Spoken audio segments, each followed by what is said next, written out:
Hello and welcome to Master Your Mindset with your host, Isis Foster. This is the place to be for anyone who is on a personal development journey. I will be sharing with you my own mindset hacks and personal past experiences. Please subscribe and share if you enjoy what I'm about to share with you and you've taken value from it. You never know who may need to hear it.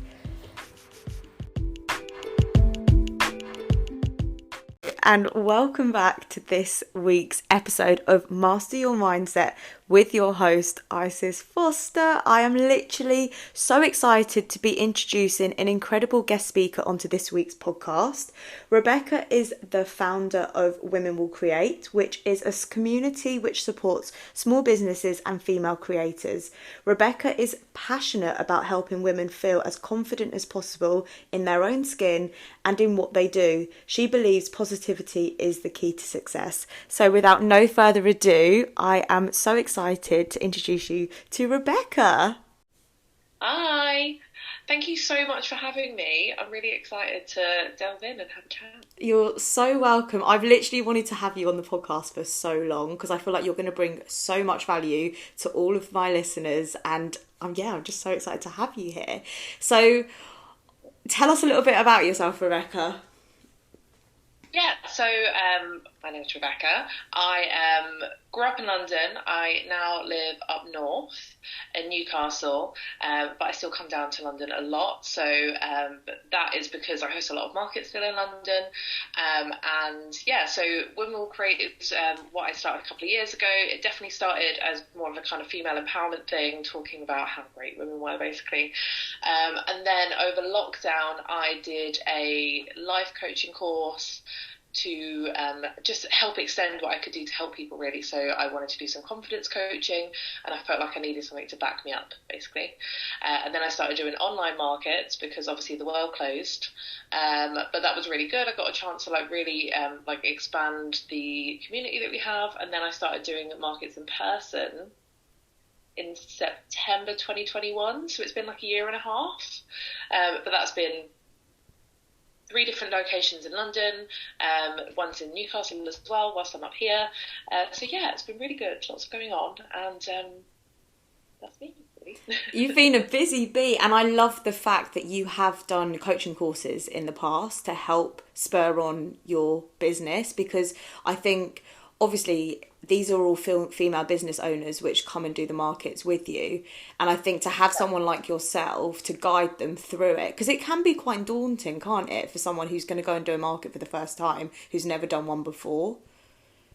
Definitely. And I think I do get it still. I used to get it a lot more. I think because people started doing something that maybe started off as a hobby over lockdown and then kind of turned into something they wanted to explore, which meant that them putting themselves out there was doing it all for the first time, which is incredibly daunting. The first time I did a market, I was really scared. I remember being nervous about doing the online ones, but it's also because when you're online, you don't kind of think about the fact that people are watching what you're doing.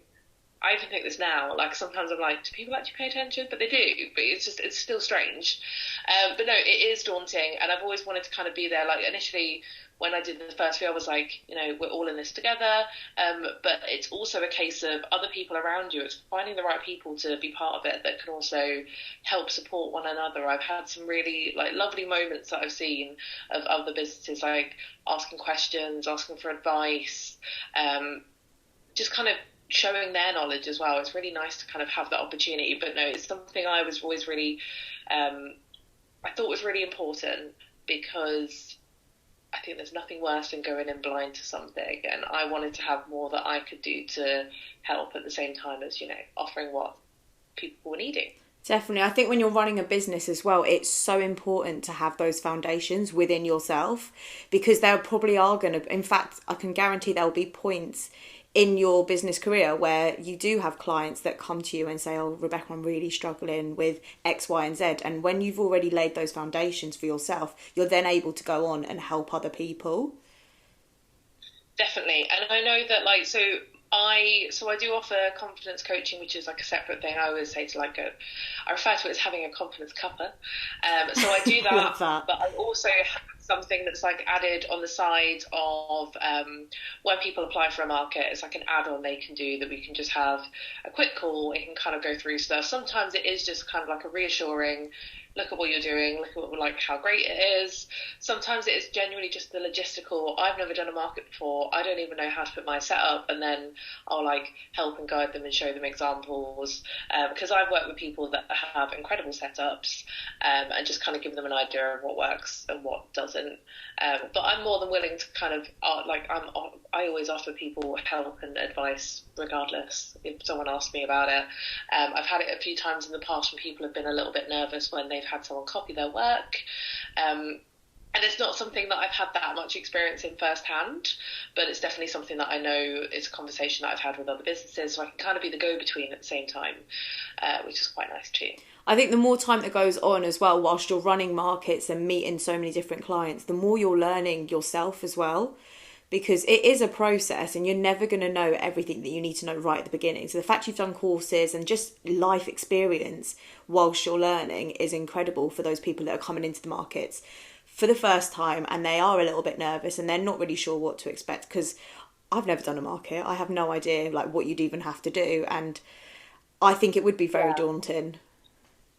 I think it is, and I also think there's an air, like, I'm not saying that everyone thinks this at all, but I think sometimes people might go, oh, well, like, I'll get set up, I'll, like, make sure I can go and do something, I'll speak to the person that organises the market, and then I'm left to my own devices. And, you know, that may be the case in other ones, but I am always the person that I'll be running around on the day. I always laugh at myself, so, like, and say that I run around like a headless chicken, at least for the first few hours, with, like, setup and stuff. But it is a case of, like, I want to be as present as possible, so if you need something, I can try and be there and help. Like, sometimes it's something, like, really silly, or sometimes it's more about, like, you know, space or Wi-Fi, all these things that I never even thought about when I did it for the first time. Plug sockets, Wi-Fi, disabled access, all these things, like you said, it's all a learning curve, and I picked up. And now, like, I've got a new location which is in Elephant and Castle, and I asked questions and they were like, oh, the organiser hadn't necessarily thought of the things, but it's because I knew that's what I was going to get asked. Like, I already knew what the questions were going to be that I was going to get.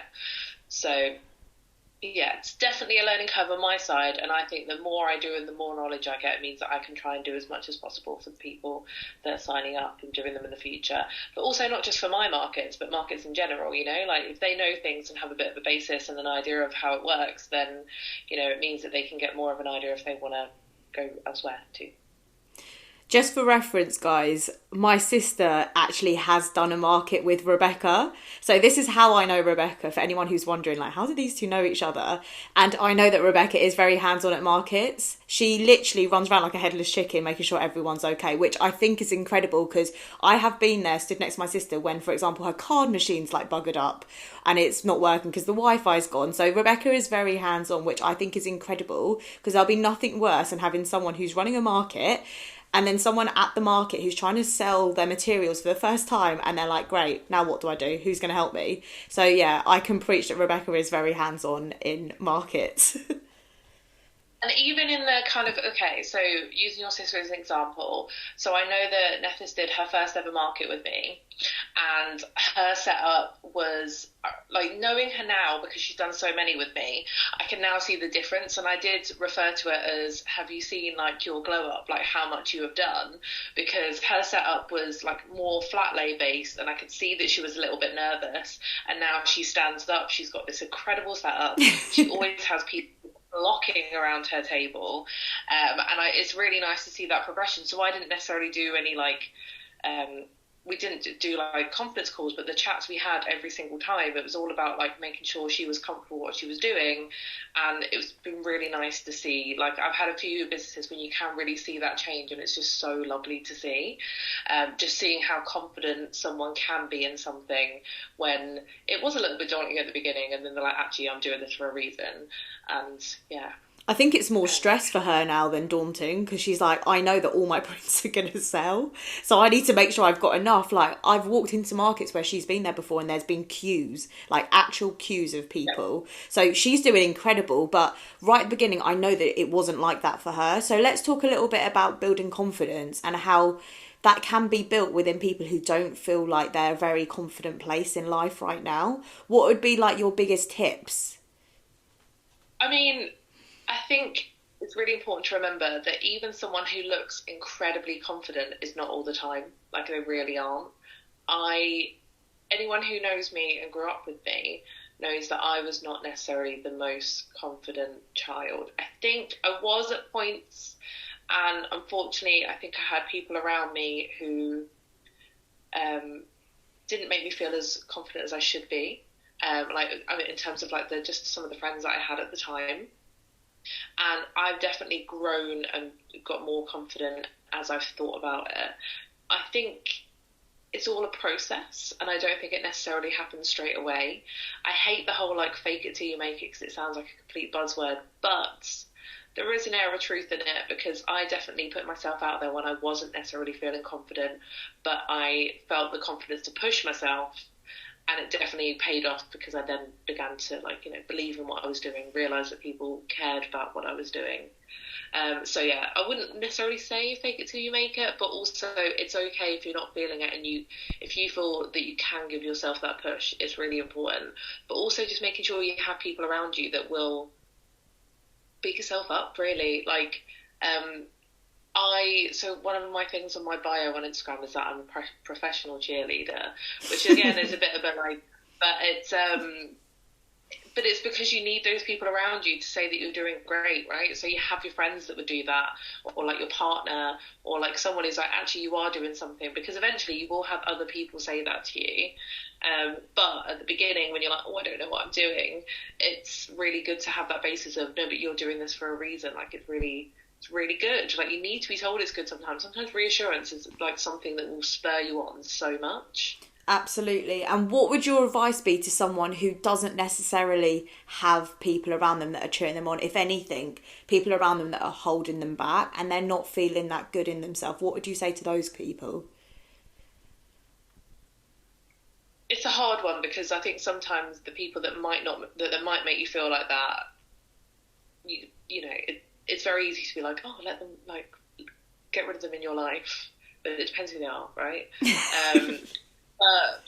I definitely left friendships that made me feel quite horrible about myself, and I definitely had to work on how I felt and how I was as a person, because I feel like there was just a lot of things that I didn't have a lot of confidence in, and it definitely changed after that. But I can't just say just leave, I think sometimes that kind of animosity is quite good. So say if you wanted to work on something, you're like, actually, I am a little bit nervous about putting it out there. Like, I know when I first started the Instagram page for Women Will Create, I was nervous, not about what I'd done, but the fact that I was going to have to share it on my personal initially to say what I was doing. Yeah. And I felt like there was going to be judgment around people that I knew. So maybe if there was a space where you could show something off where you didn't know anyone, I think that actually could be quite an important and powerful thing for you, because it means that you'll get someone to give you an opinion, and it's an unbiased thing, and you might not have, if you don't have that support there. I'm a big believer in online communities. I think the internet can be obviously a toxic place, but it can be an incredible place. So finding the people that can support you there, there's definitely people that I hadn't met for years in person that we got on really well. We were always kind of looking out for each other. I'd maybe met them in the last year or so. So yeah, I think finding the people that can make you feel like that, whether you don't have them in person, search online, whether it's Instagram or TikTok or something. I'm sure that's a place that you can find people that will maybe be aligned in your thoughts, or if you're working on something, can it's just that added exposure, I guess. I honestly couldn't agree more. I think I agree with you in the sense that, yes, the internet can be really toxic, especially social media platforms, if you're using them in the wrong ways. If you're going on there just to compare yourself to other people and wish that you had a life like theirs, yes, that is very toxic. However, on the flip, it can be used in a very positive light. For example, if you are someone who doesn't necessarily have the best support around you, if you are looking for people who are got a similar mindset to you or similar goals to you or in the same position as you, it is really reassuring to know that there's other people out there who are feeling the same way that you do. And in that instance, you can build a tribe. And like you said, like the community you have is incredible now because you've taken the time and you've reached out to people who are wanting to grow and wanting to develop themselves and wanting to show up for themselves. And the community you have right now, Rebecca, is incredible, isn't it? Like I saw the other day, you've just hit 10,000 followers, which is a massive milestone on Instagram. Yeah, it was one of those things that, like, especially over lockdown, like I think like everything was so heightened when everyone was at home, and I remember going from like 2,000 followers, and I shot up, and then it kind of calmed down a little, and then I had an amazing opportunity to speak to Holly Tucker, who is the founder of Not on the High Street, on an Instagram live, and I felt like my phone, it was on the verge of breaking. Like honestly, the amount of like sorry, that's just like I'm breaking some. That's all right. Sorry.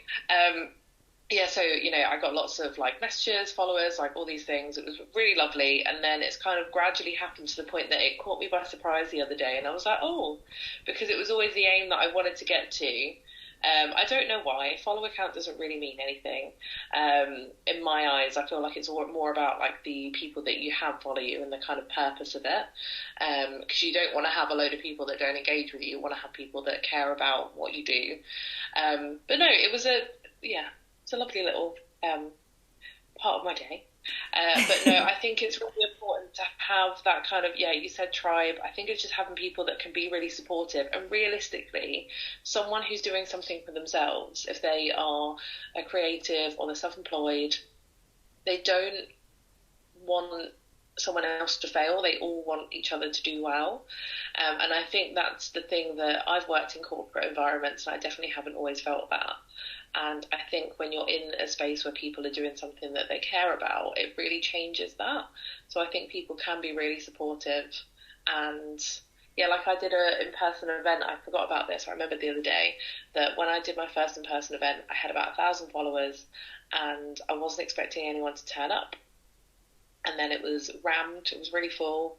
People were talking to me about what I did, and I was like, do you even know who I am and what I do? And it was all so lovely and supportive. And I think sometimes that can be a real reminder of like what you're doing. That's why, if you are a small business, having like market days and stuff, even if it's not the best day for you sales-wise, if you have someone come and have a chat and be like, oh my God, what you're doing is amazing, that is a confidence boost that's going to like not be matched by anything else, Of course. And they always say, don't they, that you'll never be judged by someone who's doing more than you. You'll only be judged by someone who's doing less than you.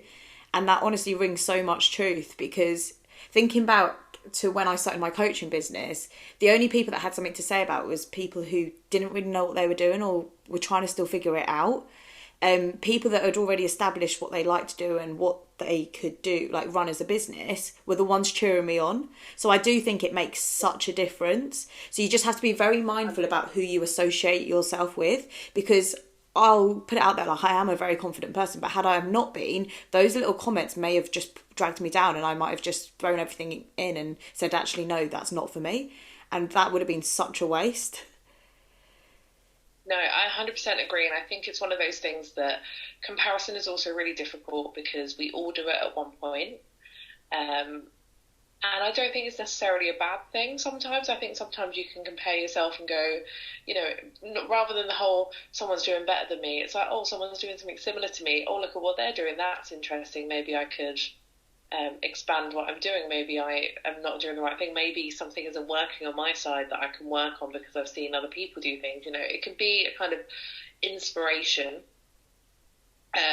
However, I do draw the line at some things. It's a running conversation I have with people all the time, because there's inspiration and then there's just like downright copying.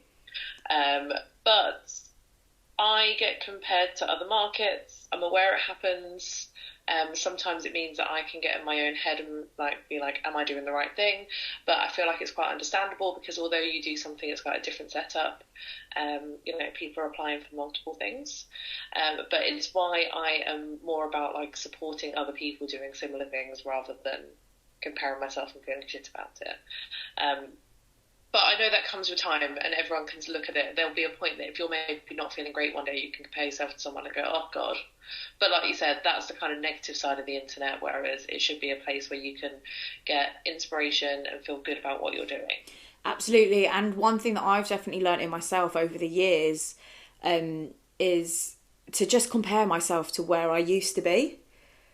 Because I think it's so easy to compare yourself to other people, but in hindsight, that doesn't actually mean anything, because the only person you should be comparing yourself to was the person you were 12 months ago or 3 years ago or a couple of weeks ago, because that's who you're really competing against. I 100% agree. So I'm a big advocate of talking about little wins. So my idea is like, yes, you might not feel like you've got this huge growth or something over a certain amount of time. But if you think about all these little things that you've done, I always tell people when I like do sessions with them to write down a list, whether it's big or small, of stuff that they've done. So it may have been like, oh, I had a goal that I wanted to reach this amount of followers, or I wanted to sign myself up to something, or I wanted to do a course that made me understand something better, or I made a website, or even just I felt comfortable to talk to people about something. All of those things like are so important, and that's when I think it's really good to kind of write that list down and kind of realize how much you've actually done. I think it's a very human response to be like, oh well, I've not done that much, I need to do more.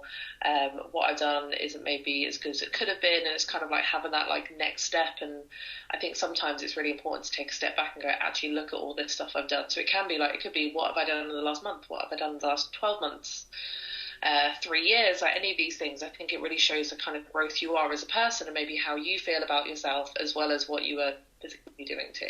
Absolutely. And I think having that moment of reflection to look back to see how far you come, because day-to-day life, it almost feels like nothing's changing. Do you ever feel like that? Like you look around, you're like, oh, not much has changed. But then if you rewind back in time, let's say like to this time a year ago, I promise you now there'll be so many things that have changed within yourself and the things that are happening around you. There's just so much change. So I do think it's very healthy to like take that time to reflect back to see where certain things have pivoted.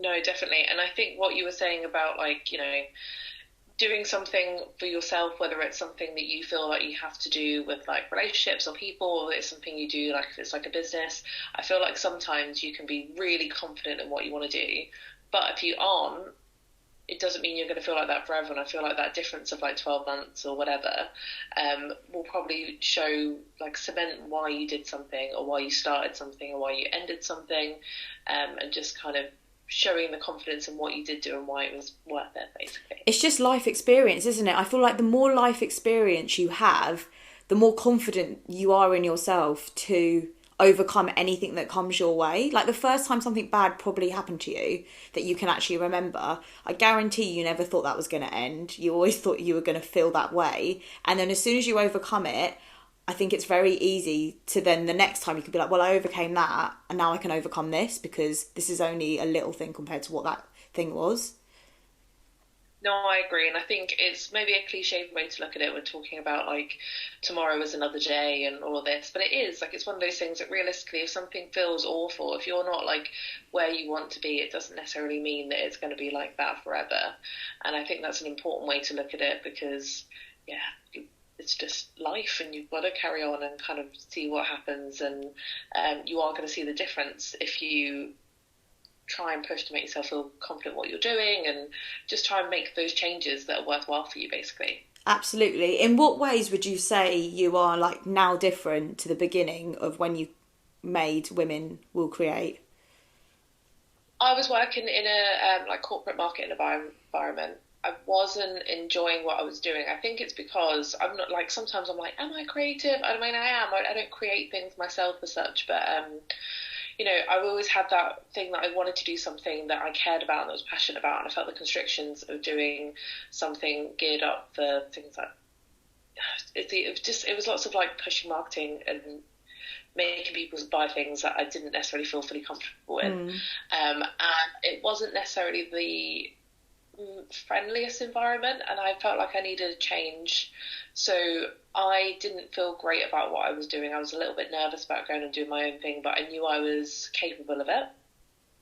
And I think that was the change, really. So I knew I was capable, but I didn't have a huge amount of confidence in it. And then it was my husband and like some of my friends that were like you can do all these things.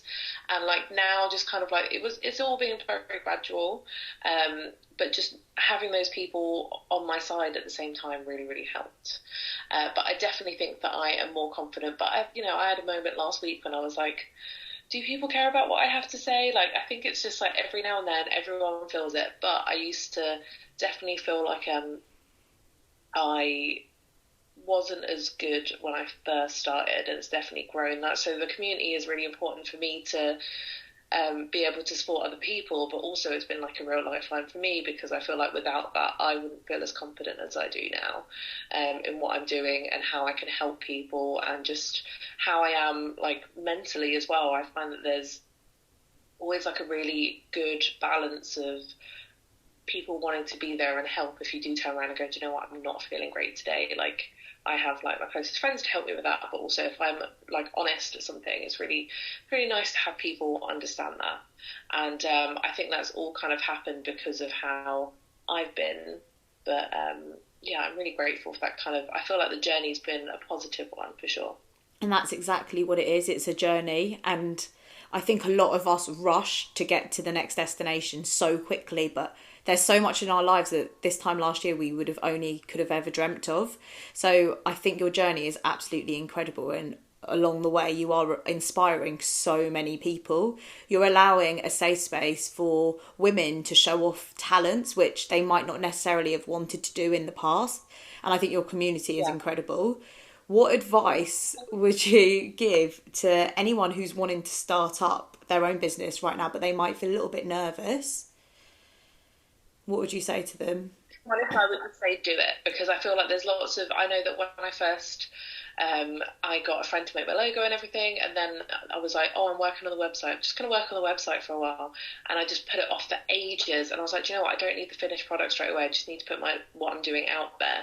And I would say, even if it's just floating the idea of something or speaking to your friends about it and just taking the plunge, and there is nothing wrong with, I know other market holders do the same thing. There's nothing wrong with you starting and being pretty fresh when you apply for something. As long as we have the basis of what you're doing and we can get an idea, that's all we really need. And I think putting yourself out there and getting that exposure and speaking to people about what you do is really important. So I would say maybe you don't have to do a market straight away, but just do it. Like, just put yourself out there. Just take that first step.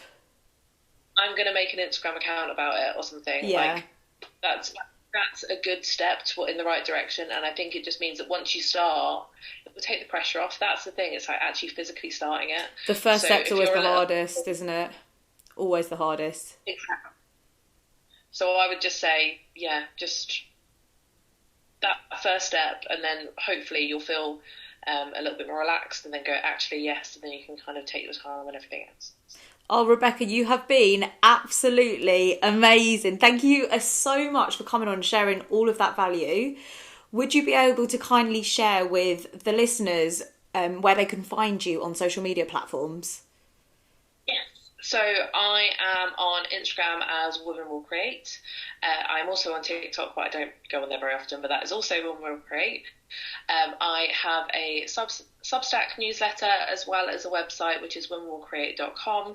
If you want to have a chat about confidence coaching, there's a section on the website. There is also a section for applying for markets or just having a chat. Anyway, drop me a message. Amazing. Thank you so much, guys. I'll drop all of those handles into the show notes so you can follow Rebecca on any social media platform that you like. Thank you so much for coming on again, Rebecca. You've been absolutely incredible. No, of course. Thank you so much for having me. You're so welcome. Thank thank you all so much for tuning in to Master Your Mindset with your host, me, Isis Foster.